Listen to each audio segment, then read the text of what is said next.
यह ईमेल विज्ञापन tip 10 minute लेता है पर आपको दुगने परिणाम देता है। क्या आपको पता है कि हबस्पॉट के अनुसार 37% ब्रांड्स उनका ईमेल बजट बढ़ा रही है?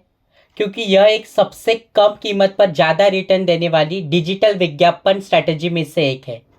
मुझे ईमेल विज्ञापन का इस्तेमाल करना पसंद है। ये मुझे न्यू लीड्स चलाने में मदद करता है और नए कंटेंट का बढ़ावा देने में, और मेरी ऑडियंस को उनको जो चाहिए वो उनको देने में एंगेज रखता है। साथ ही में अभी तक के एक इंटीमेट तरीका है मेरी ऑडियंस के साथ नाता बनाने के लिए। पर क्या आपको जानना है कि ज़्यादातर मार्केटर्स कहाँ पे मात खाते हैं जब बात आती है ईमेल विज्ञापन की? ये बहुत बार होता है। ये सबसे आसान गलती है जो उतना भी ज़्यादा समय नहीं लेगी सुधारने में। क्या आप अंदाज़ा लगा सकते हो? कमेंट्स में ज़रूर बताइएगा मुझे। बहुत सारे मार्केटर्स ऑडियंस को प्रभावित करे ऐसी सब्जेक्ट लाइंस नहीं लिखते। सब्जेक्ट लाइंस बहुत मायने रखता है। देखा जाए तो 69% लोग जिनको ईमेल मिलता है वो सब्जेक्ट लाइन पढ़ते उसे स्पैम रिपोर्ट करते हो। अलग शब्दों में कहा जाए तो सब्जेक्ट लाइन सिर्फ ये निर्धारित नहीं करता कि वो आपके ईमेल्स खोलेंगे या नहीं, बल्कि ये भी निर्धारित करता है कि वो स्पैम बटन को क्लिक करने वाले हैं या नहीं।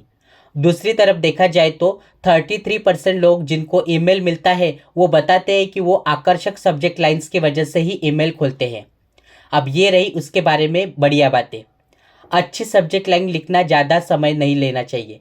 असल में जितना कम उतना बेहतर। ये ज़्यादा समय बिल्कुल नहीं लेता। और एक बार आपको पता चल जाए और समझ में आने लगे कि क्वालिटी सब्जेक्ट लाइन लिखने के लिए क्या लगता है, ये बहुत आसान हो जाता है।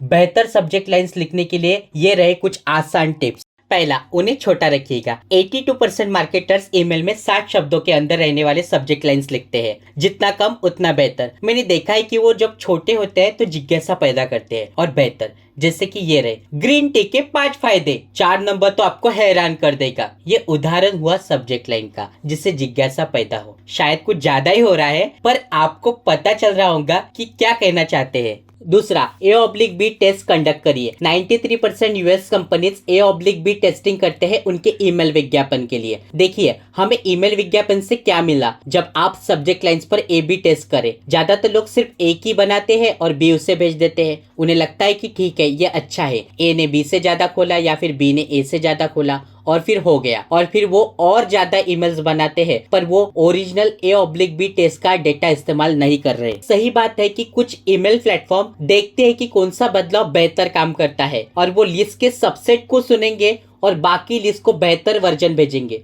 पर क्यों ना उस डेटा का इस्तेमाल किया जाए ये पता लगाने के लिए कि आपके ऑडियंस को कौन सी सब्जेक्ट लाइन पसंद करती है, ताकि आप नए ईमेल्स के लिए बेहतर सब्जेक्ट लाइंस बना पाए। इसका मतलब सिर्फ A/B टेस्ट करिए मत। भविष्य में आपकी ईमेल्स के सब्जेक्ट लाइंस बेहतर बनाने के लिए उस डेटा का इस्तेमाल भी कीजिए। तीसरा, आपके ऑडियंस को लुभाइए। आपके पास कुछ ऐसी बेहतरीन चीज होनी चाहिए जो आप ऑडियंस को दे सके। हो सकता है वो नए प्रोडक्ट पे डील हो या जो फिर आप इवेंट करने वाले हो इसकी झलक हो। इसका ध्यान रखिएगा कि आप आपके सब्जेक्ट लाइंस के द्वारा वो एक्साइटमेंट और अर्जेंसी बनाए रखें। सारी अच्छी चीजें ईमेल्स बॉडी के लिए बचा के ना रखें। याद रखिए 10 में से 8 लोग हेडलाइंस पढ़ते हैं या फिर सब्जेक्ट लाइंस। 10 में से 2 आपका बाकी कंटेंट पढ़ेंगे। छोटा इमोजीज को अवॉइड कीजिए। सर्च इंजन जर्नल के स्टडी के मुताबिक ऐसे ईमेल्स जिनके सब्जेक्ट लाइन में इमोजी हो उनको ज्यादा अनसब्सक्राइब किया गया। वो कुछ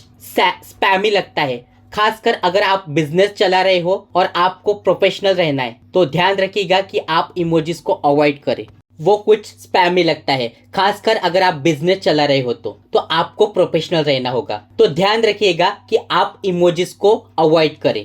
अगर आपको ये वीडियो पसंद आया हो तो लाइक करें, शेयर करें, लोगों को इसके बारे में बताइए और चैनल को सब्सक्राइब करें। और ये वीडियो देखने के लिए बहुत बहुत धन्यवाद।